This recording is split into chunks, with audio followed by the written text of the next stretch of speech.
హల్లెలూయా.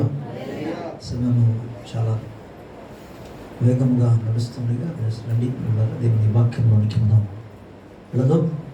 ఈ దినం కొరకు ప్రభు ఏర్పాటు చేసిన దైవ వాక్యంలో నుండి పరిశుద్ధ గ్రంథంలో ఇర్మీయా గ్రంథం 31వ అధ్యాయము 9వ వచనం. ఇర్మీయా గ్రంథం 31వ అధ్యాయం 9వ వచనం.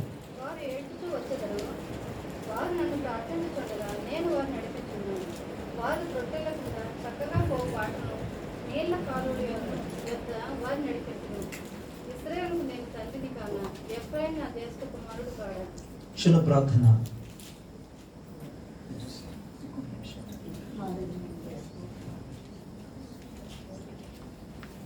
ప్రేమ కలిగిన మా దేవ, నీ ఘనమైన గొప్ప నామానికి కృతజ్ఞతాస్తుతులు స్తోత్రాలు చెల్లిస్తున్నాను. ఆశ్చర్యకరుడా, ఆలోచనకర్త, బలవంతుడైన దేవుడవు నీకు స్తోత్రము. జీవం కలిగిన తండ్రి, నీ పరిశుద్ధ గ్రంథములో నుండి లేఖనంలో నుండి మాతో మాట్లాడమని ప్రార్థిస్తున్నాం. జీవింప చేయగలిగిన వాక్కుతో నీ ప్రజలను దర్శించండి. నీ వాక్యపు వెలుగులో ప్రతి ఒక్కరు జీవితాన్ని వెలిగింప చేసిన ఆయన, నీ వాక్యపు అడుగు జాడలో నీ ప్రజలను నడుచున్నట్లుగా నీ ఆత్మ సహమును బలమును అనుగ్రహించుము. అల్పుడను నీ పాదతులని తన నీ దాసులను నాయన నీ శిలువ చెంత మీరు మరుగుపరిచి నీ ఆత్మాభిషేకంతో మీరు నింపిన ఆయన, నీ వాగ్దాన ప్రకారం నాయన నీ మీద నా ఆత్మ నుంచి నీ నోట నా మాటలోంచి నన్ను సెలవించాను. నీ మాట ప్రకారం నీ ప్రజలతో నీవు మాట్లాడి మహిమ ఘనత ప్రభావం మీరు ఒకరి పొందుకోమని నువ్వు అంతా నమ్మదగిన దేవుడు అని స్తుతులు చెల్లించిన ఆయన, నీ కృప మీదే ఆధారపడి ఆత్మ సహాయమును కోరి యేసయ్య నామంలో అడిగి పొందుచున్నాము తండ్రి, ఆమేన్. ప్రభు గట్టిగా స్తోత్రం చెప్తాం. రెండు చేతులు తీసుకొస్తే హల్లెలూయా. మంచిది. ఈ ప్రత్యేక సభను బట్టి దేవుని కృతజ్ఞతాస్తుతులు చెల్లిస్తున్నాను. తిరిగి దేవునికి మహిమ ఘనత ప్రభావము కలుగునుగాక. హల్లెలూయా. మన తండ్రి అయిన దేవుని నుండి ప్రభువైన యేసుక్రీస్తు నుండి కృపయు సమాధానమును మనందరికీ కలుగునుగాక. ఈరోజు పరిశుద్ధ గ్రంథం నుండి ఇర్మీయా గ్రంథము 31వ అధ్యాయము 9వ వచనంలో ఇప్పుడు చదువుకున్న లేఖన భాగం అంతట్లో నుండి మనం ధ్యానించగలది. కానీ ఒక్క వచనం అక్కడ మనకు కనబడుతుంది. ఏంటంటే, ఇశ్రాయేలునకు నేను తండ్రిని కాన, ఎఫ్రాయిము నా జ్యేష్ఠ కుమారుడు కాన. ఈరోజు దైవ వాక్యంలో ఉన్న సందేశం ఒక అంశం ఏంటంటే జ్యేష్ఠత్వము లేదా జ్యేష్ఠ కుమారుడు.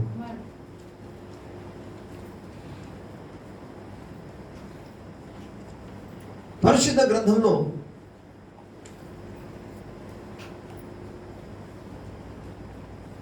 బైబిల్ లేఖన ఆధార ప్రకారంగా జ్యేష్ఠత్వం అనేది దేవుని చేత అనుగ్రహింపబడిన ఒక ఉన్నతమైన కృప. జ్యేష్ఠత్వంలో తండ్రి యొద్ద నుండి పొందుకోవడానికి రైట్స్ ఉన్నాయి. అదే సమయంలో జ్యేష్ఠత్వంలో బాధ్యత కూడా ఉంది. ఇది మనము గమనించాలి. ప్రభుకు స్తోత్రం కలుగును. హల్లెలూయా. మనము దేవుని సన్నిధిలో, దేవుని యొక్క సముఖములో యోగ్యత లేని మన పట్ల ప్రభువు చేసిన ఆ గొప్ప కార్యాన్ని మీ ముందు పెట్టడానికి ఆశిస్తున్నాను. యాకోబునకు 12 మంది కుమారులు పుట్టారు. యాకోబు ఇశ్రాయేలుగా మారాడు. ఆ తర్వాత దేవుని వాక్య భాగం మనకి ఏం చెప్తుందంటే, ఆయన యెషూరూనుగా కురమాడాడు. ఇశ్రాయేలు అనే పదానికి అర్థం ఏంటి? The co-ruler with God. ఒకటి, దేవునితో కూడా ఏలువాడు, దేవునితో కలిసి పరిపాలన చేయవాడని అర్థం ఇశ్రాయేలు. ఇశ్రాయేలుకు మరో అర్థం ఏంటంటే దేవునితో పోరాడి దేవుణ్ణి గెలిచి దేవుని దగ్గర గెలుపు పొందుకొని దీవించబడిన వ్యక్తి అని అర్థం. యెషూరూను అనే పదానికి అర్థం ఏంటంటే నా నీతి అని అర్థం. దేవుడు నీతిని నీతిమంతునిగా ఈ యాకోబును మార్చాడు. అంటే ఒక విధంగా చెప్పాలంటే అంచెలంచెలుగా ప్రభు మార్చుతూ తీసుకువెళ్ళాడు. ఓకే, ఈ యాకోబునకు 12 మంది కుమారులు. ఈ 12 మంది కుమారులలో మొదటి కుమారుడి పేరేంటి? జ్యేష్ఠ కుమారుడి పేరు మీకు తెలుసు కాబట్టి మీకు అడుగుతాను. ఎందుకంటే గోత్రానికి సామాన్యంగా ఎప్పుడు మీకు చెప్పలేదు. నేను చెప్పకపోయినా మీరు చదువు ఉండాలి కదా, బైబిల్ చదివితే మీకు అర్థం. సరే, సో జ్యేష్ఠ కుమారుడి పేరు రూబేను. మీకు అది మనకు ఆది కాండంలో వెతికిన దొరుకుతుంది, లేకపోతే మీకు చాలా ఈజీగా దొరికే ప్లేస్ ఒకటి చెప్తాను. బైబిల్లో లాస్ట్లో చిత్రపటాలు ఉంటాయి. లాస్ట్ పేజీలో మనం చూస్తే 12 ఇశ్రాయేలు గోత్రకర్తల యొక్క పేర్లు అక్కడ రాయబడి ఉంటాయి. మొదటి వ్యక్తి పేరేంటి? నంబర్ 1 రూబేను. అంటే జ్యేష్ఠ కుమారుడు ఎవరు చెప్పాలి అందరూ? రూబేను. రూబేను ఏమో జ్యేష్ఠ కుమారుడు, ప్రథమ కుమారుడు. కానీ ఇర్మియా గ్రంథానికి వచ్చేటప్పటికి దేవుడు మాట్లాడుచేయమంటే ఇశ్రాయేలునకు నేను తండ్రిని కానా అంటూ ఎఫ్రాయిము నా జ్యేష్ఠ కుమారుడు అన్నాడు. మీరందరూ శ్రద్ధగా వినాలి, వింటేనే మీ మైండ్లోనికి అది ఎక్కుతుంది. ఇశ్రాయేలు ప్రజల గోత్రకర్తల ప్రకారముగా ప్రథమ కుమారుడు జ్యేష్ఠ కుమారుడు రూబేను. కానీ దేవుడు మాట్లాడుతూ ఇర్మియా ప్రవక్త ద్వారా ఏమంటాడంటే ఎఫ్రాయిము నా జ్యేష్ఠ కుమారుడు అంటున్నాడు. ఎఫ్రాయిము ఎవరు? ఓకే, ఎఫ్రాయిము గురించి మనం తెలుసుకోవాలంటే యోసేపు. యోసేపు ఎవరికి పుట్టినవాడు? రాహేలుకు పుట్టినవాడు. రాహేలు మూలముగా యోసేపు, ఆ తర్వాత బిన్యామీన్ చిన్నవాడు బిన్యామీన్. అందుకు విధంగా చెప్పాలంటే పిల్లరా, ఈ యొక్క యోసేపు పుట్టడం కూడా చాలా లేటుకి పుట్టాడు. లేయాకే దేవుడు ముందుగానే సంతానమును అనుగ్రహించాడు. సో ఈ యోసేపు అనే వ్యక్తి చాలా లేట్లో ఉన్నాడు, కనిష్టమైన స్థితిలో ఉన్నాడు. అతనికి మళ్ళీ 5 కుమారులు పుట్టారు. నేను తర్వాత లేఖనం చూపిస్తాను. అతని కుమారుల పేర్లలో ఒకని పేరు మనష్షే, మరొకరి పేరు ఎఫ్రాయిము. ఇప్పుడు ఇక్కడికి తీసుకొచ్చి దేవుడు ఏమంటే ఎఫ్రాయిము నా జ్యేష్ఠ కుమారుడు అన్నాడు. వినండి, ఒక విచిత్రమైన మాట మీకు చెప్తున్నాను. ఆశ్చర్యం కలిగించే మాట ఏంటంటే కనిష్ఠుడుగా ఉన్నవాడు కూడా జ్యేష్ఠుడుగా మారిపోయాడు. ప్రభుకి స్తోత్రం. With God all things are possible అంటారు. దేవునితో సమస్తం సాధ్యమే. కనిష్ఠులను సహితం జ్యేష్ఠులుగా దేవుడు మార్చేశాడు. సరే, మనం ఆది కాండంలోనికి మనం వెళ్ళిపోదాం. ఆది కాండంలో బైబిల్ తెరవండి అందరూ కూడా 5వ అధ్యాయం 3వ వచనం. ఆది కాండం 5వ అధ్యాయం 3వ వచనం. త్వరగా. ఆదాము 130 ఏండ్లు బ్రతికి తన పోలికగా తన స్వరూపమున కుమారుని కని అతనికి షేతు అను పేరు పెట్టింది. ప్రభుకి స్తోత్రం చెప్పాలి, గట్టిగా హల్లెలూయా చెప్పాలి. పిల్లగా ఎంతమందికి బైబిల్ చరిత్ర తెలుసు? ఆది కాండంలో 1వ అధ్యాయం, 2వ అధ్యాయం, 3వ అధ్యాయం, 4వ అధ్యాయంలో పరిశుద్ధ గ్రంథంలో మనకు స్పష్టంగా చెప్పేది ఏంటంటే ఈ 5వ అధ్యాయం మనం చూసుకుంటే 3వ వచనంలో ఆదము 130 సంవత్సరమున ఆయన ఒక కుమారుని కని ఆ కుమారునికి షేతు అని పేరు పెట్టాడట. బైబిల్ లెక్క ఏ విధంగా ఉందో మీరు చూడండి. ఒకసారి మీరు బైబిల్ గ్రంథం అదే ఆది కాండంలో ఉన్న 4వ అధ్యాయంలోనికి ఒకసారి వెళదాం. 4వ అధ్యాయం 1, 2వ వచనం. తెరవాలి బైబిల్. ఆదాము తన భార్యను అవ్వను కూడినప్పుడు ఆమె గర్భవతి కయీనును కని యెహోవా దయ వలనే నేనొక మనుషుని సంపాదించుకున్నానని. ఓకే, చాలు. ప్రభుకి స్తోత్రం చెప్తాం, గట్టిగా స్తోత్రం చెప్తాం. 4వ అధ్యాయంలో మనం చూస్తే ఆదాము తన భార్యతో ఆయన కూడుకున్నప్పుడు అతనికి ఒక పుట్టాడట. ఆ కుమారుడి పేరేంటి? కయీను. మనకు తెలుసు. కయీను తర్వాత ఎవరు వచ్చారు? హేబెలు. సో నిజానికి ఆదాముకి ప్రథమ కుమారుడు ఎవరు? కయీను. కానీ 5వ అధ్యాయం 3వ వచనానికి వచ్చినప్పటికీ ఆదాము 130 సంవత్సరమున ఒక కుమారుని కని అతనికి షేతు అని. ఏంటి ఒక కుమారుడు అంటాడేంటి? మరి ఇంతకుముందు పుట్టిన వాడి పరిస్థితి ఏంటి? ఇంతకుముందు పుట్టినాక కయీను పరిస్థితి ఏంటి? మనకు తెలుసు, కయీను తర్వాత హేబెలు మధ్య చిన్న సమస్యలు వచ్చింది. కయీను ఆయన అసూయ కలిగి తన సొంత సహోదరుని పొలంలో చంపివేశాడు. వినండి, ఇక్కడ మనకు ఆన్సర్ వస్తుంది. తన సహోదరుడి మీద ద్వేషము కలిగి, తన సహోదరుడి మీద అసూయ కలిగి, తన సహోదరుడి మీద లేనిపోని యొక్క భావాలను కూడా హృదయంలో కలిగి ఉన్న వ్యక్తి ఏమాత్రం కూడా జ్యేష్ఠత్వము పొందుకోవడానికి అవకాశము లేదు. అంటే దాన్ని మరో విధంగా మీకు చెప్పాలన్నప్పుడు, తన సహోదరుని ప్రేమించుచున్నవాడు కనిష్ఠుడైన జ్యేష్ఠుడుగా మారిపోతాడు. ఎవరు మారుస్తారు తెలుసా? దేవుడే మారుస్తాడు. బైబిల్ నాకు చాలా ఆశ్చర్యం కలిగించింది. అదేంటి, ముందు కయీను గది పుట్టాడు, కానీ కయీను స్వభావం మంచిది. ఆల్రెడీ హేబెలును అని చంపేశాడు, కయీను ఒకడు మిగిలాడు.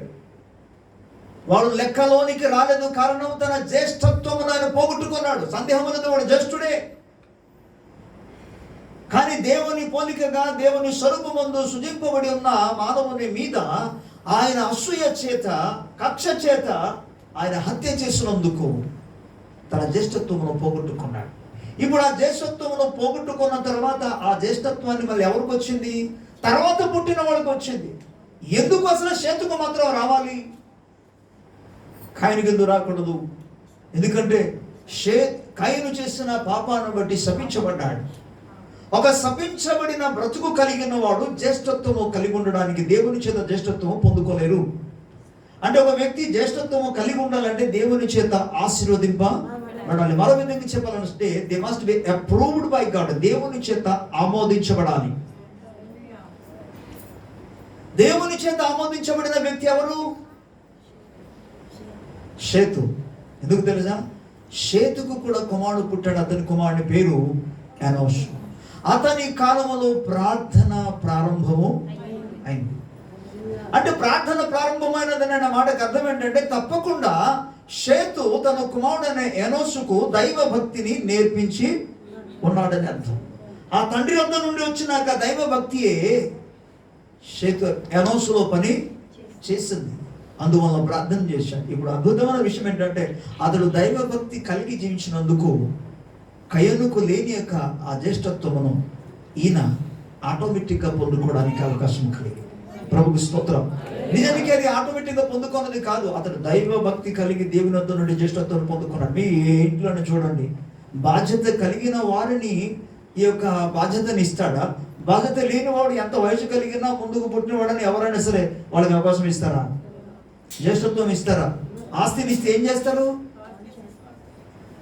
కృత నిబంధనలో మనం చూస్తాం 15వ అధ్యాయం లూకాసు వార్తలో ఈ చిన్న కుమారుడు వచ్చాడు, మొత్తం నాది ఇచ్చేమన్నాడు ఆస్తి. జ్యేష్ఠత్వం ఎవరికి కలిగింది? నిజానికి చిన్నవాడైనా సరే జ్యేష్ఠత్వం పొందుకోవడానికి అవకాశం ఉంది, కానీ ఆయన సమస్తాన్ని పోగొట్టుకున్నాడు. ఆయన దుర్వ్యాపారం చేశాడు. ప్రభు నిన్ను జ్యేష్ఠత్వంలోనికి తీసుకెళ్ళడానికి ఆయన ఆశిస్తున్నాడు. నువ్వు జ్యేష్ఠత్వం కలిగి ఉన్నప్పుడు దేవుని ఆస్తిలో పాలి భాగస్థుడావు, పాలి భాగస్థురాలుగా మారుతావు. ప్రభుకు స్తోత్రం. లేదంటే తర్వాత పర్యవసన బైబిల్ గ్రంథంలో చాలా విషయాలు మనకు తెలుస్తాయి.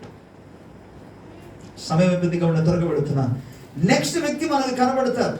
మీరు చూద్దాం ఒకసారి, తర్వాత మీకు ఎఫ్ఐఎం దగ్గరికి వస్తాను. 21వ అధ్యాయం ఆదికాండం 21వ అధ్యాయం 12వ వచనం.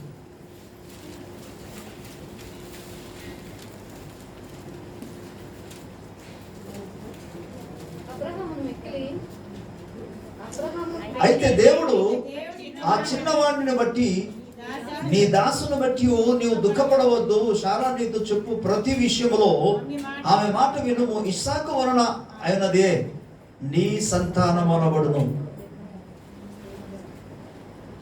వినండి, అబ్రహాముకు 2 కుమారులు పుట్టారు. హగారు మూలముగా పుట్టిన కుమారుని పేరేంటి? ఇష్మాయిల్. ఇష్మాయిల్ ముందు పుట్టాడా? ఇస్సాకు ముందు పుట్టాడు. మరి ఎవరు జ్యేష్ఠుడు? ఇష్మాయిల్ కదా. రెండో విషయం గమనించాలి, వాగ్దాన మూలముగా పుట్టిన వారు జ్యేష్ఠులుగా మారుతారు. దేవుని స్తోత్రం. ఎందుకంటే ప్రభు అంటాడు ఇస్సాకు మూలముగా పుట్టిన, అంటే ఇస్సాకు అనే ఒక పదాన్ని కూర్చోమంటే అంటే ఇస్సాకు వలన అయినదే. షారా చాలా సంవత్సరాల వరకు, అంటే ఇంచుమించు 90 సంవత్సరాల వరకు ఆమె గొడ్రాలుగానే ఉన్నది. 90వ సంవత్సరంలో ప్రభు కృప చూపించి ఇస్సాకును అనుగ్రహించాడు. కానీ ఇంతకు మునుపు హగారు మూలంగా ఇష్మాయిల్ పుట్టాడు. అతడు పెద్దోడే, కానీ అతనికి జ్యేష్ఠత్వం రాలే. జ్యేష్ఠత్వమును దేవుడు ఇవ్వలేదు. ఈ అలోక రీతిగా నేను ముందుగా పుట్టాను కదా, నాకు జ్యేష్ఠత్వం రావాలి అని అడగడానికి సామాన్యంగా తనకు హక్కు లేదు. ఎందుకంటే దేవుడు తీసేశాడు. ఇక్కడ హగారుతో కూడా దేవుడు స్పష్టంగా మాట్లాడుతున్నాడు, జ్యేష్ఠత్వము ఈయనకి కాదు, నేను ఎవరికి ఇస్తున్నాను? ఇస్సాకుని ఇస్తున్నాను. ఒకటి దాసి మూలముగా పుట్టినవాడు. నీవు దేని మూలముగా జన్మించావు ఒకసారి ఆలోచించు. లోకరీతిగా జన్మించడం గురించి కాదు, వాగ్దాన మూలముగా జన్మించాలి. దేని చేత వాగ్దానం? స్వార్థ మూలముగా నువ్వు జన్మించిన ఎడల, దేవుని వాక్యము మూలముగా నువ్వు జన్మించిన ఎడల నువ్వు జ్యేష్ఠత్వం పొందుకోవడానికి అవకాశం.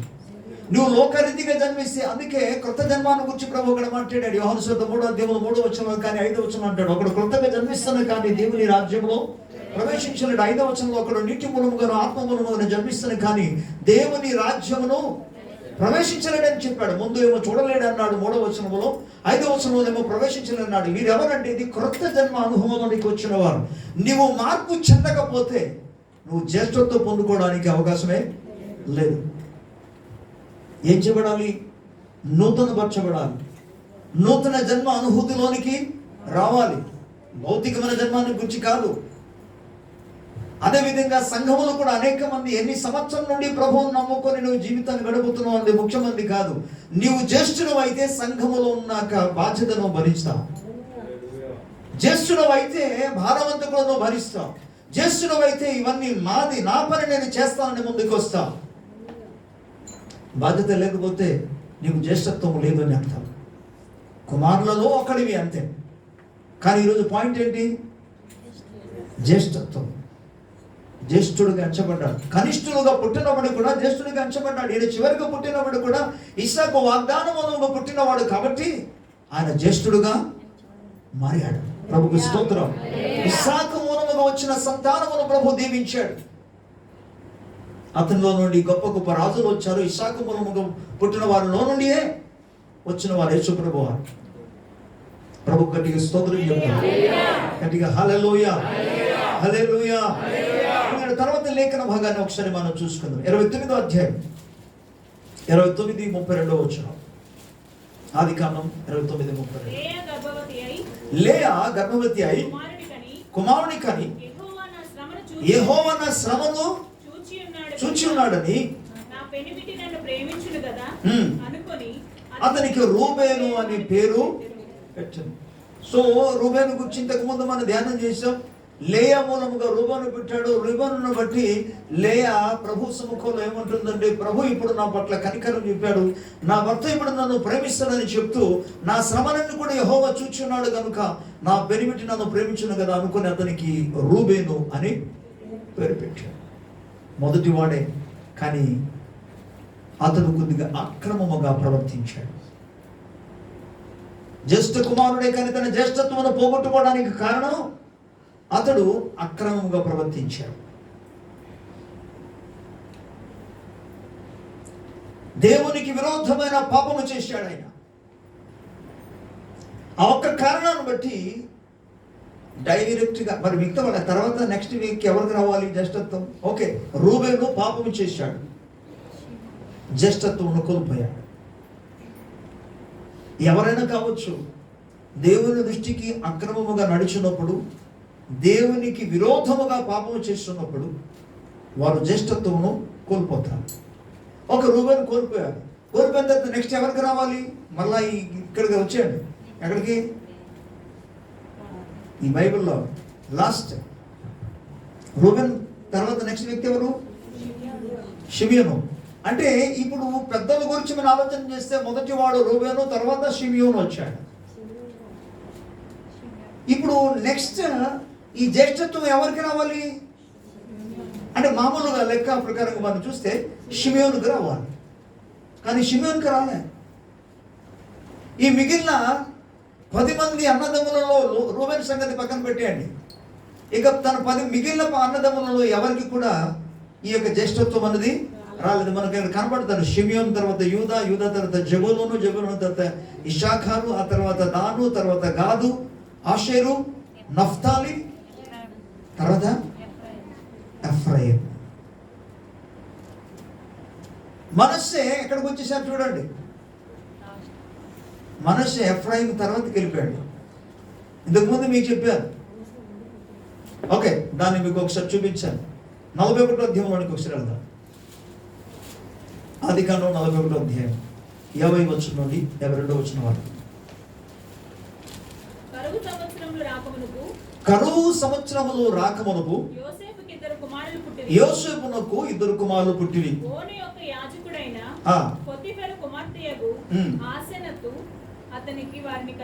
ఓకే, అప్పుడు యోసేపు దేవుడు నా సమస్త బాధను నా తండ్రి ఇంటి వారందరినీ నేను మరచిపోనట్లు చేసినని చెప్పి తన జ్యేష్ఠ కుమారునికి మనష్షే అను పేరు పెట్టాడు. తర్వాత అతడు నాకు బాధ కలిగిన దేశమందు దేవుడు నన్ను అభివృద్ధి పొందించినని చెప్పి రెండవ వానికి ఎఫ్రాయిము అను పేరు పెట్టింది. యోసేపునకు 2 కుమారులు పుట్టారు. 2 కుమారులలో జ్యేష్ఠ కుమారుని పేరేమో మనష్షే. నా బాధలన్నీ కూడా మరిచిపోయినట్లుగా,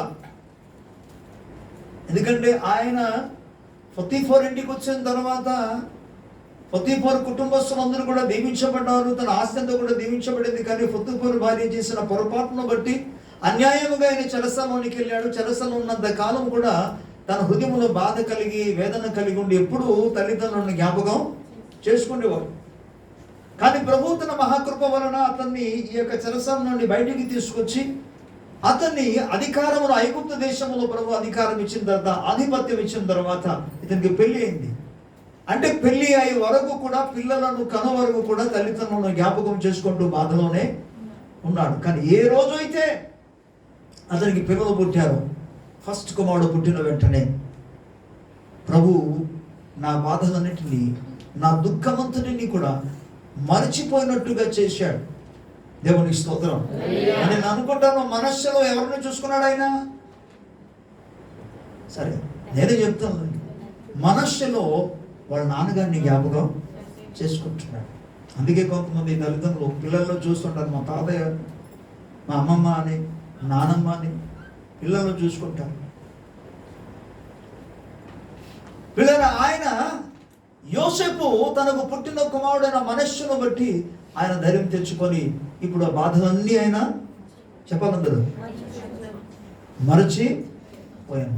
అంటే మరచిపోయినట్టుగా దేవుడు కార్యం చేశాడు. జ్యేష్ఠ కుమారుడు. ఆ తర్వాత దేవుడు ఇంకా మరొక కుమారుని ఇచ్చాడు. ఆ కుమారునికి ఏమని పేరు పెట్టాడు? అందరూ చెప్పాలి. ఎఫ్రాయిము. చెప్పండి మీరు. ఎఫ్రాయిం అంటే ఏమనుకుంటున్నారు? కింద ఫుట్నోట్లో ఒక పదం రాసి ఉంటుంది చూడండి. ఏముంది? అభివృద్ధి, ఫలించుట, అభివృద్ధి చెందడం. ఎక్కడ అభివృద్ధి పరిచారు దేవుడు? ఎక్కడ ఒక స్థలంలో కాదు. నాకు స్పష్టంగా మాట్లాడుతున్నారు. ఏమని? నాకు బాధ కలిగిన దేశం అందే దేవుడు నన్ను అభివృద్ధి పొందించెను. దేవునికి స్తోత్రం. నాకు బాధ కలిగిన దేశమందు దేవుడు నన్ను అభివృద్ధి పరిచాను. దేవుని స్తోత్రం. నీవు జ్యేష్ఠత్వంలోనికి రాగలిగినప్పుడు నీవు బాధ కలుగుతున్న ప్రాంతం నుండి దేవుడు నిన్ను అభివృద్ధి పరుస్తాడు. నీవు దుఃఖములో ఉన్న ప్రాంతంలోనే ప్రభు నిన్ను ఫలింప చేస్తాడు. ఆయన ప్రభుకి స్తోత్రం. నమ్మితే దేవునికి స్తోత్రం చెప్పి ఆమెను చెప్పవచ్చు. ప్రభుకు మహిమ కలుగును గాక. ఎక్కడ దేవుడు అభివృద్ధి పరచగలడు? ఆయన సమర్థుడైన నేను చేయడానికి. కానీ మేము ఎక్కడికి రావాలో తెలుసా? అభివృద్ధిలోనికి, అనగా పిల్లల జ్యేష్ఠత్వంలోనికి నువ్వు రావాలి. ఈ జ్యేష్ఠత్వం దేన్ని బట్టి వచ్చింది? తండ్రిలో నుండి వచ్చిన దైవ భయము మూలముగా, దైవ భక్తిని బట్టి ఈ జ్యేష్ఠత్వం వచ్చింది. అందుకే చాలా సందర్భాలు చెప్తుంటాను, వాక్య ఆధారం బట్టి చెప్తూనే ఉంటాను. నీ తండ్రిని తల్లిని సన్మానం, లేకపోతే నీ భవిష్యత్తుని నీవు నాశనం చేసుకుంటున్నా. నేను చెప్పడంగా బైబిల్ లేఖనం చెప్తాను. నీవు ఆశీర్వదించబడాలంటే దేవుడు తల్లిదండ్రులతో నీకు ముడిపెట్టాడు. వారు లేకుండా నీవు ఆశీర్వదించబడలేవు. వారు చనిపోయారు అనుకోండి, నేను వాస్తవాలు చెప్పగలను. చాలామంది ఈనాడు మా ఊర్లో ఉన్న సంగతిని చెప్తా. అనేక మంది భవిష్యత్తులో అతి భయంకరమైన, చాలా అసలు పరిష్కారము చేయలేనంత కష్టాలు, పరిష్కారము చేయలేనంత బాధలు, సమస్యలతో ఉన్నారు. ఇంకనూ బయటపడలేని వారు అనేక మంది ఉన్నారు. అలాంటి వారు ప్రపంచంలో బోల్డ్ మంది ఉంటారు. దానికి కారణం ఏంటో మీకు తెలుసా? వాటంతటికి కారణం వారు తమ తల్లిని తండ్రిని సన్మానించకపోవడం, వారి గురించి అసలు వారంటేనే లెక్క లేకుండా చేయడం, వారి గురించి పట్టించుకోకపోవడం. మరి కొంతమంది ఉన్నారు, పెళ్ళి అయిన వెంటనే చాలా సెపరేట్ అయిపోయి ఇంకా అంతే, ఇక వాళ్ళ సంగతి మాకెందుకు, అంతేనా? ఇక్కడ తల్లిదండ్రులు ఉన్న వాళ్ళందరిని బట్టి దేవుని స్తుతిస్తున్నాను. పిల్లలారా, మీకు చెప్తున్న మాట చెప్తున్నానండి, నీ తల్లిని, నేను మీ భవిష్యత్తు కొరకు మాట్లాడుతున్నా. ఒక దేవుని సేవకునిగా, దేవుని ప్రతినిధిగా, దేవుని చేత అభిషేకించబడి ప్రభువు నా నోట ఉంచిన మాటలను మీకు జ్ఞాపకం చేస్తున్నాను. పరిశుద్ధ గ్రంథంలో ఉన్న సత్యవాక్యాన్ని మీకు చెప్తున్నాను. కొట్టివేయబడని సత్యవాక్యం ఇది. దేవుడు ఒక దినాన్న తీర్పులోనికి తీసుకొచ్చినప్పుడు కూడా వాక్యానుసారంగా తీర్పు తీరుస్తాడు. అందుకే దయచేసి నీ తల్లిని తండ్రిని సన్మానింపు. వారు కలిగి నడిచి వెళుతున్నాక భక్తి బాటలను నడవగలిగితే నువ్వు దీవించబడతావు, జ్యేష్ఠత్వమును పొందుకుంటావు. లేకపోతే కయనులాగా శపించబడతావు. మనస్సు ప్రథమ కుమారుడైనా జ్యేష్ఠ కుమారుడైనా ఈ అధికారం ఆయనకి రాలేకపోయింది. కానీ ఎవరికి వచ్చింది అని నేను అనుకుంటాను. ఈ మిగిలిన 12 మంది అన్నదమ్ములలో చూసాం కదా, రూబేను తర్వాత సిమియోను, యూదా, వీళ్ళందరూ, లేవి, వీళ్ళందరూ వచ్చారు కదా. వీళ్ళందరిలో కూడా ఎవరు కూడా దేవుడు కోరుకున్నాక స్టాండర్డ్, అంటే దేవుడు వెతకి వచ్చినప్పుడు ఆ జ్యేష్ఠత్వం ఎవరికి ఇద్దామా అని దేవుడు చూస్తున్నప్పటికీ అందులో దేవుడు కోరుకున్న రీతిలో ఈ 10 మందిలో ఎవరు కూడా లేరు. ఎవరిలో కనబడింది? యోసేపులో కనబడింది. దేవునికి స్తోత్రం కలగండి. గట్టిగా స్తోత్రం చెప్తాం. యోసేపులో కనబడగా యోసేపుకి 2 కుమారులు పుట్టారు. 2 కుమారులలో చిన్న కుమారుడైన కనిష్ఠ కుమారుడైన ఎఫ్రాయిములో కనబడింది అది. అందుకే ఇర్మియా గ్రంథంలో 31వ అధ్యాయంలో మీకు చదివించాను ఏంటంటే, ప్రభు అన్నాడు, ఇశ్రాయేలు నా కుమారుడు కాడా, ఎఫ్రాయిము నా జ్యేష్ఠ కుమారుడు కాడా. ఎంత అద్భుతమైన రీతిలో కనబడింది. ఇందులో మరో విషయం నేర్చుకోవాలి ఏంటంటే, దేవుని కొరకు ఫలించగలిగిన వారిని దేవుడు జ్యేష్ఠుడుగా మారుస్తాడు. ఏ విషయంలో ఫలించాలి? ఆత్మ సంబంధమైన విషయంలో ఫలించిన వారిని దేవుడు జ్యేష్ఠుడుగా మారుస్తాడు. లేకపోతే నీవు ముందు పుట్టిన లోకరీతిగా, భౌతికంగా నువ్వు వెనకెళ్ళిపోతావు. చిన్నవాడైనా సరే జ్యేష్ఠత్వం వచ్చేస్తుంది. మరి పాస్టర్ గారు, జ్యేష్ఠుల సంగతి ఏంటంటే, మరి ముందు పుట్టిన వాళ్ళ పరిస్థితి ఏంటి? నువ్వు ముందు పెడితే నీ జ్యేష్ఠత్వం నిలిచి ఉండాలంటే నువ్వు ప్రభు కొరకు ఫలించు. ఆధ్యాత్మికంగా నువ్వు ఫలించాలి, ప్రార్థన జీవితంలో నువ్వు ఫలించాలి, వాక్య ధ్యానంలో నువ్వు ఫలించాలి, ప్రేమ యందు అభివృద్ధి నువ్వు చెందాలి, బాధ్యత కలిగి జీవించాలి, భారంతో ముందుకు వెళ్ళాలి, సహాయం చేసే వ్యక్తిగా ఉండాలి. నువ్వు ఫలిస్తే నువ్వు జ్యేష్ఠుడిగా పుట్టి జ్యేష్ఠాధికారం కలిగి ఉండగలవు. దేవుని స్తోత్రం. నువ్వు ఫలిస్తే కనిష్ఠుడైన జ్యేష్ఠాధికారాన్ని పొందుకోగలవు, లేకపోతే జ్యేష్ఠత్వాన్ని పోగొట్టుకుంటావు. నిజంగా ఎంత అద్భుతం. వారు పుట్టింది ఎప్పుడో, కానీ జ్యేష్ఠత్వాన్ని పొందుకున్నారు. దేవునికి స్తోత్రం చెప్తాం. హల్లెలూయా, హల్లెలూయా. ఇక దేవుని యొక్క వాక్య భాగంలో మరో వాక్యాన్ని మనం చూద్దాం. 25వ అధ్యాయం, ఆదికాండం 25 29 నుండి చదువుకున్నాం. మనకు తెలిసిన వాక్య భాగం. ఒకనాడు యాకోబు నలుగురు వంటకము వండుకొనుచుండగా ఏశావు అలసిన వాడే పొలములో నుండి వచ్చి, నేను అలసి ఉన్నాను, ఆ ఎర్రగా నున్న దానిలో కొంచెము దయచేసి నాకు పెట్టుమని అడిగాను. అందుచేత అతని పేరు ఏదోము అనబడెను. అందుకు యాకోబు, నీ జ్యేష్ఠత్వము నేడు నాకిమ్మని అడగగా ఏశావు, నేను చావబోచున్నాను కదా, జ్యేష్ఠత్వము నాకెందుకనెను. యాకోబు, నేడు నాతో ప్రమాణము చేయుమనెను. అతడు యాకోబుతో ప్రమాణము చేసి అతని జ్యేష్ఠత్వమును అమ్మివేయగా. సరే, ఇక్కడ మనం గమనిస్తే మనకు తెలిసిన లేఖన భాగం ఇది. యాకోబు ఇంట్లో నుండి ఏం కోరాది? చిక్కుడు కూర. ఈ వంట వండి మనోడు తెలివి కలిగి ఉన్నాడు. మొత్తానికి ఆహారము కొరకు జ్యేష్ఠుడు ఉన్న యాసవ వచ్చాడు. నాకు చాలా ఆకలి ఉంది తమ్ముడు, ఏదైనా పెట్టండి అంటే నా దగ్గర ఉంది, కానీ నేను మాత్రం ఇవ్వను అన్నా. కొంతమంది పిల్లలు ఇలాంటి వాళ్ళే, నేను ఇస్తాను కానీ నాకు మాత్రం ఇవ్వాలని. సరే, నేను అడిగింది ఎటువంటిది అడిగాడు? సామాన్య విషయం కాదు ఇది. జ్యేష్ఠత్వాన్ని అమ్మేమంటున్నాడు ఈయన. నీకు కలిగి ఉన్న జ్యేష్ఠత్వము నాకు ఇస్తానంటే నేను నీకు ఈ కూర ఇస్తానన్నాడు. ఒరే బాబు, నేను ఇప్పుడు చచ్చినట్టుగా, ప్రాణం పోయినట్టుగా ఉంది, చాలా బలహీనంగా ఉంది, నీరసంగా ఉంది, నాకు ఇంకా ఏం కావాలి? జ్యేష్ఠత్వం సంగతి పక్కన పెట్టరా, ముందు తీసుకొచ్చి సరే ఇచ్చేది కానీ ముందు భోజనం పెట్టరా అన్నాడు. ఇస్తే తినేసాడు అంతే. జ్యేష్ఠత్వంలో మాట ఇచ్చాడు అంతే. అమ్మాడు అది, జస్ట్ మాట ఇచ్చాడు. వినండి, మాట ఇవ్వడం అంటే సామాన్య విషయం అని అనుకోవద్దు. మాట ఇస్తే మాట నెరవేర్చాలి. ఎవరికైనా మేలు చేయాలనుకున్నప్పుడు, చేయాలనుకున్నవా దాన్ని నెరవేర్చు. ఎందుకంటే దేవుడు ఒక దినాన్న మాటలను బట్టి కూడా తీర్పులోనికి తీసుకొస్తాడు. ప్రత్యేకముగా మేలు చేయాలని అనుకున్నప్పుడు, ఇతరులకు సహాయం చేయాలనుకున్నప్పుడు, ఇతరులకు ఉపకారం చేయాలన్నప్పుడు మాట ఇస్తే మాట అన్నాడు తప్పవుతుంది. ఆ దినాన్ని చూడండి, నేను మాటతో చెప్పాడు ఆయన, నేను అమ్మిస్తాను అన్నాడు, నీకు ఇచ్చేస్తాను అన్నాడు. ఒక విధంగా తన జ్యేష్ఠత్వమును ఆయన పోగొట్టుకున్నాడు. కానీ అమ్మేశాడని పదం ఎందుకు వాడారంటే, మరి ఆయన తన కూర ఇచ్చాడు కదా, యాకోబు తన కూర ఇచ్చాడు యేసవుకి. ఆ కూర తిని అతని జ్యేష్ఠత్వమును ఇచ్చాడు కనుక అమ్మేశాడని పదాన్ని వాడాడు, వెల చెల్లించినట్టుగా.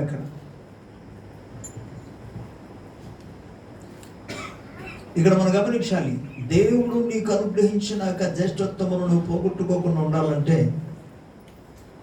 ఈ లోకమునకు నిన్ను నువ్వు ఏమాత్రం కూడా అమ్ముడు చేయబడకూడదు. అంటే నువ్వు అమ్మివేయబడకూడదు. నీ ఆత్మీయ జీవితాన్ని లోకంలో ఎవరిని కూడా అమ్మకూడదు. అంటే ఆ మాటకు అర్థం ఏంటి? లోక సంబంధమైన వాటిని ఆశించి వాటిని మాత్రం కావాలని కోరుకుని వెళితే నువ్వు జ్యేష్ఠత్వమును నువ్వు అమ్మివేసినట్టు. జ్యేష్ఠత్వంలో గురించిన ఆలోచన నీకు లేనట్టు. అసలు జ్యేష్ఠత్వంలో ఉన్నాక కేవలం బాధ్యత, భారం మాత్రం కాదు, జ్యేష్ఠత్వంలో హక్కు ఉంది. దేని మీద హక్కు ఉంది? సరే, ఆ దినాల్లో ఉన్న సంగతి మనం పక్కన పెడదాం. క్రొత్త నిబంధనలోనికి ఒకసారి మనం వద్దాం. మీకు క్రొత్త నిబంధనలు ఉన్న మాటలు జ్ఞాపకం చేయాలనుకుంటున్నా. ప్రభుకు స్తోత్రం చెప్తారు గట్టిగా. హల్లెలూయా. ఇప్పుడు అసలైన సంగతికి మనం వచ్చాం. ఇది నీకు నాకు సంబంధించిన, నీ ఆత్మకు నా ఆత్మకు, మన అందరి ఆత్మకు సంబంధించిన వాక్యం ఇది. తీయండి అందరూ. యాకోబు పత్రిక 1వ అధ్యాయం, జేమ్స్ చాప్టర్ 1 verse 18, 18వ వచనం. 1వ అధ్యాయం. ఆయన తాను సృష్టించిన వాటిలో మనము ప్రథమ ఫలముగా ఉండునట్లు సత్యవాక్యము వలన మనలను తన సంకల్పము ప్రకారము కానేను ఇది నాకు చెందింది కాబట్టి నేను దేవునికి స్తోత్రం, మహిమ, ఘనత, ప్రభావం చెల్లిస్తున్నాను. హల్లెలూయా. మీరు మౌనంగా ఉండండి, నేను స్తుతిస్తాను.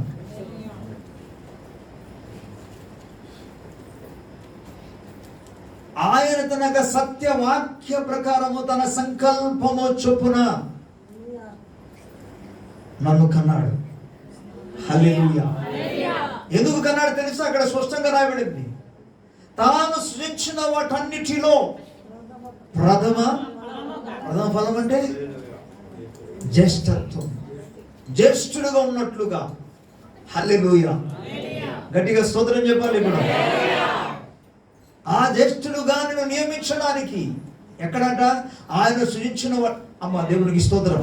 ఇందులో చాలా విషయాలు ఉన్నాయి. ఆయన సృజించిన వాటిలో మొదట ఆయన కలుగజేశాడు దేవుడు సూర్యుడు, వెలుగు. తర్వాత సకల సృష్టి, అవన్నీ ఇప్పుడు మీకు చెప్పడం లేదు, అందరికి తెలిసింది కాబట్టి సకల సృష్టిని ప్రభు సృష్టించాడు. చివరికి ఈయన కనిష్ఠుడు. మానవుడు ఎవరు? మనిషి కనిష్ఠుడు. ఎందుకంటే లాస్ట్కు దేవుడు మానవుడిని కలుగజేశాడు. 6వ దినమున దేవుడు కలుగజేశాడు. ఆ తర్వాత దేవుడు విశ్రాంతి తీసుకున్నాడు. కానీ గమనించండి, చివరి రోజు సృష్టించిన ఈ వ్యక్తిని దేవుడు సృష్టి అంతటి మీదకు ఆయనను ఏం చేస్తున్నాడట? అందరూ చెప్పాలి. అధికారం ఇచ్చాడు, బట్ జ్యేష్ఠుడుగా. హల్లెలూయా. మరోసారి చదవాలి వచనం, మరోసారి చదవాలి. ఆయన తాను సృష్టించిన వాటిలో మనము ప్రథమ ఫలముగా ఉంటున్నట్లు సత్యవాక్యము వలన మనలను తన సంకల్పము చొప్పున కనెను. హల్లెలూయా. ప్రియులారా, నిన్ను తన సంకల్పం చొప్పున దేవుడు కన్నాడు. మనందరినీ దేవుడు తన సంకల్పము చొప్పున కన్నాడు. దేని చేత? సత్య వాక్యము చేత ప్రథమ ఫలముగా ఉన్నట్లుగా. దేవునికి స్తోత్రం. అంటే దేవుడు జ్యేష్ఠత్వం ఇచ్చాడు. ఈ జ్యేష్ఠత్వం పొందుకోవడానికి మనలో ఎటువంటి యోగ్యత లేదు, అసలు అర్హత. అసలు కుమారుడు అనబడడానికి మనలో యోగ్యత లేదు. అటువంటిది ఆ కుమారులలో జ్యేష్ఠత్వం. ఇక వండర్ఫుల్. దేవునికి స్తోత్రం. సృష్టింపబడిన వాటిలో అనే పదాన్ని జాగ్రత్త వినండి. దేవుడు సృష్టించిన వాటన్నిటిలో అన్న వెంటనే ఇవి కలగక మునుపు భూమి, ఆకాశమును, సముద్రమును, వాటిలో ఉన్న సమస్తమును దేవుడు సృష్టింపక మునుపు దేవుడు ఇంకా కొన్నిని కూడా సృజించాడు. ఇంకేం సృజించాడు దేవుడు? భూమి, ఆకాశము, సముద్రం, వాటిలో ఉన్న సమస్తం అంట. భూమిలో ఉన్న సమస్తం, ఆకాశంలో సమస్తం, సముద్రంలో ఉన్న సమస్తం దేవుడు సృజించక మునుపు ఇంకా కొన్ని సృజించాడు దేవుడు. ఇవే కాదు. ప్రభు స్తోత్రం. కొలస్సీ పత్రికలు ఏమన్నాడంటే ఆయన మూలముగా సమస్తమును సృజింపబడింది. ఇక యోహాను సువార్త 1వ అధ్యాయములో మనం చదువుకుంటే 4వ వచనం అనుకుంటాను, ఆయన ద్వారా సమస్తము కలిగెను, ఆయన లేకుండా ఏది కలగలేదు. అంటే ఆయన ద్వారా సమస్తము కలిగిందంటే ప్రభువే, తండ్రి అయిన దేవుడే సమస్తమును సృజించాడు అని. ప్రభుకి స్తోత్రం కలుగును గాక. ఓకే, సృష్టి కాక మునిపే దేవుడు మరికొన్ని, నేను మరలా చెప్తున్నాను, భూమి, ఆకాశము, సముద్రం, వాటిలో సమస్తం సృజించక మునిపే మరికొన్ని విషయాలు సృజింపబడింది. వాటిలో మీకు చెప్పాలి, దేవదూతలు. గట్టిగా స్తోత్రం చెప్పాలి. మరోసారి గట్టిగా స్తోత్రం చెప్పాలి. దేవదూతలు దేవుని చేత సృజింపబడ్డారు. ఇప్పుడు ఈ యాకోబు పత్రికలో మనం చదువుకున్న 1వ అధ్యాయం 18వ వచనం ఏమంటే ఆయన సృష్టించిన సృష్టి అంతటి మీద ప్రథమ ఫలముగా దేవుడు చేయడానికి. దేవునికి స్తోత్రం. అంటే ఇప్పుడు దేని మీద? దేవదూతల మీద కూడా. దేవదూతల కంటే దేవుడు ఆయన మనల్ని శ్రేష్ఠుడుగా. దేవునికి స్తోత్రం. ఇది కూడా లేఖనానుసారమైనది. ఎందుకనంటే యేసుక్రీస్తు ప్రభువారు దేవదూతల కంటే శ్రేష్టమైన వాడు. దేవునికి స్తోత్రం. ఇప్పుడు క్రీస్తు నందు బాప్తిస్మం తీసుకున్న ప్రతి ఒక్కరు కూడా క్రీస్తు నందు ఉన్నాము. ఇప్పుడు ఆ క్రీస్తులో చూసుకున్న మనమే ఎవరికంటే? దేనికంటే? సకల సృష్టి శూన్యమైనది, దృశ్యమైనది, అదృశ్యమైనది ప్రభు సమస్తాన్ని కలగజేశాడు. వాటన్నిటికి మీద దేవుడు జ్యేష్ఠ ఫలముగా నిన్ను నన్ను ఏర్పాటు. ఎప్పుడు మనం ఎప్పుడు పుట్టాము? భూలోకం సృష్టించబడింది ఎప్పుడు? దేవదూతలు సృష్టించబడింది ఎప్పుడు? కానీ భాగ్యం ఎప్పుడు లభించింది తెలుసా? ఏ రోజైతే నువ్వు యేసు రక్తము చేత కడగబడ్డావో, యేసు క్రీస్తు రక్తము చేత నువ్వు విమోచించబడ్డావో, యేసు క్రీస్తు ప్రభువును సొంత రక్షకునిగా నువ్వు అంగీకరించావో, ఆ దినాన్న దేవుడు జ్యేష్ఠత్వం ఇవ్వడానికి నిర్ణయం తీసుకున్నాడు. Praise the Lord. సృష్టి అంతటి మీద ప్రథమ ఫలముగా ఉండునట్లుగా దేవుడు తన సత్య వాక్యములను నిన్ను మరో పదం అన్నాడు, తన దయా సంకల్పము చొప్పున. ఏదో ఊహించకుండా కూడా అది చేసింది పని కాదు, తన సంకల్పము చొప్పున నిన్ను నన్ను కన్నాడు. ఏంటో సంకల్పం? జ్యేష్ఠుడుగా, చెప్పాలందరూ జ్యేష్ఠుడుగా ఉంచడానికి. Praise the Lord. దేవుని బిడ్డలారా, జ్యేష్ఠుడుగా ఉంచడం వల్ల వచ్చే ఆశీర్వాదం ఏంటంటే తండ్రితో సమానమైన అధికారం, సమానమైన ఆధిపత్యం. తండ్రి ఆస్తిలో ఒక ఏమనొచ్చు భాగం పొందుకోవడానికి నీకు ఒక హక్కు, వారసత్వం ప్రభు నిన్ను అనుగ్రహించాడు. దేవుని స్తోత్రం. సో ఈ ఉదయకాల సమయంలో దేవుని పక్షముగా, దేవుని సేవకులుగా మీకు చెప్పేది ఏంటంటే జ్యేష్ఠత్వం పోగొట్టుకోవద్దు. నువ్వు కనిష్ఠుడిగా ఉన్నా సరే, ఎందుకంటే చాలా మంది మీకు చూపించాను, వారు ముందుగా జన్మించినప్పుడు కూడా వారు తమ జ్యేష్ఠత్వాన్ని పోగొట్టుకున్నాడు. బికాస్ వారి హృదయము సరైనది కాదు. కొందరు తమ సహోదరుని చంపుకున్నారు, సహోదరుని మీద ద్వేషం పెట్టుకున్నారు, సహోదరుని మీద అసూయ పెట్టుకున్నారు, తోటి సహోదరుల మీద కక్ష పెట్టుకున్నారు. కనుక శరీర సంబంధమైన కార్యము చేసిన వారు జ్యేష్ఠులుగా ఎంచబడడానికి అవకాశం ఉన్నాయి. వాటిని విడిచిపెట్టినప్పుడే దేవుని స్తోత్రం జ్యేష్ఠుడిగా మారుతారు. దైవ భక్తి కలిగి జీవించినప్పుడు జ్యేష్ఠుడుగా మారుతారు. వాగ్దాన ప్రకారముగా పిలువబడిన వారు, వాగ్దాన ప్రకారం ఏర్పరచబడిన వారు జ్యేష్ఠుడుగా ఉంచబడతారు. దేవుని స్తోత్రం కలుగును. సత్య వాక్యము ద్వారా జన్మించిన వారు జ్యేష్ఠుడుగా పిలువబడతారు. ప్రభువుకి స్తోత్రం. ఈ ఉన్నతమైన జ్యేష్ఠత్వమును దేవుడు సంఘానికి, సకల పరిశుద్ధులకు అనుగ్రహించునుగాక. ఆమేన్. కళ్ళు మూసుకోండి, ప్రార్థన చేద్దాం.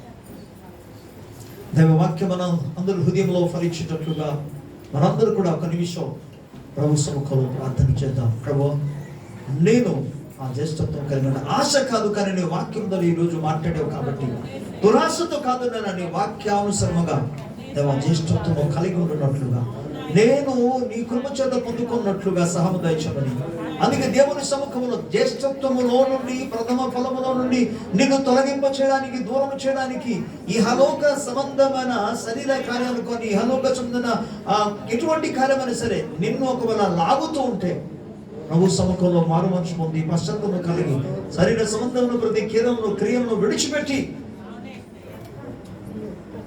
ప్రేమతో నింపమని అడుగు, సమాధానంతో నింపమని అడుగు, నెమ్మదితో నింపమని ప్రభువుని అడుగు, క్షమాగుణముతో నింపమని అడుగు, సహోదరత్వము కలిగి జీవించడానికి సహాయించమని ప్రభు సందులు అడుగు.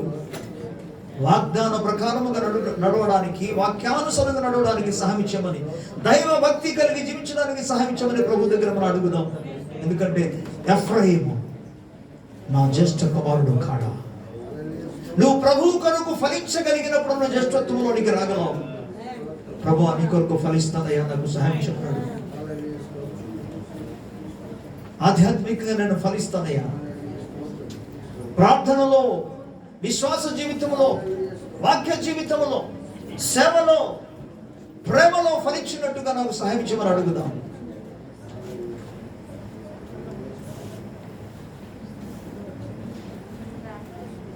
తాను సృష్టించిన సృష్టి అంతటిలో ప్రథమ ఫలముగా నీవు ఉండాలని ప్రభు కోరుకుంటున్నాడు. యేసయ్యా నీకు వందనాలు, స్తోత్రం. Praise the Lord, we worship your name, O God. Hallelujah, hallelujah. Praise you, Jesus. మహిమ మీకే. మహాగణుడ మహోన్నతుడా నీకు స్తోత్రం. దేవా, నా హృదయంలో నువ్వు పెట్టిన నీ మాటలు నీ ప్రజలకు అందజేసిన యెషయా గ్రంథం 55వ అధ్యాయము 10-11 వచన ప్రకారం నాయన, ఆకాశం నుండి వర్షం వచ్చిన ఆయన నిష్ఫలముగా అది మరలక నేలను తడిపి పంటనిచ్చినట్లుగా నీ వాక్యము నిష్ఫలముగా నీ అందుకు మరలక నాయన, ఇంతబడిన ప్రతి ఒక్క హృదయములో నాయన అది నూరంతులుగా యేసు క్రీస్తు ప్రభువుల శక్తి గల నామములో పరిశుద్ధాత్మ ద్వారా ఫలించునుగాక. ఈ ఒక్కరు కూడా జ్యేష్ఠత్వమును కోల్పోకుండా నాయన నీ సామదాచి కనిష్ఠుడైనప్పటికీ కూడా నాయన నీ చిత్తమునకు లోబడినప్పుడు, నీ కొరకు ఫలించినప్పుడు, విధేయత కలిగి జీవించినప్పుడు నాయన జ్యేష్ఠత్వము కలిగి ఉండగలరని ఈ ఉన్నత కృప నీ బిడ్డలు అనుభవించినట్టుగా సహాయపడచ్చు. నీవు సృజించిన సకల సృష్టిలో ప్రథమ ఫలముగా ఉండునట్లుగా నాయన నీ దయా సంకల్పము చొప్పున సత్యవాక్యము ద్వారా మీరు మమ్మల్ని అందరినీ కనినందుకు నీకు స్తోత్రం చెల్లిస్తున్నాను. తండ్రి, బలమైన కార్యం చేయండి. నీ మహిమ కొరకు బ్రతకడానికి సహాయం చేయండి అయ్యా. ప్రేమతో నింపండి అయ్యా. నీకే స్తోత్రం, మహిమ ఘనత ప్రభావాలు మీకు చెల్లిస్తూ యేసు ప్రభు నామములో వేడుకొనుచున్నాము తండ్రి. ఆమేన్. క్రైస్తవ దేవునికి స్తోత్రం.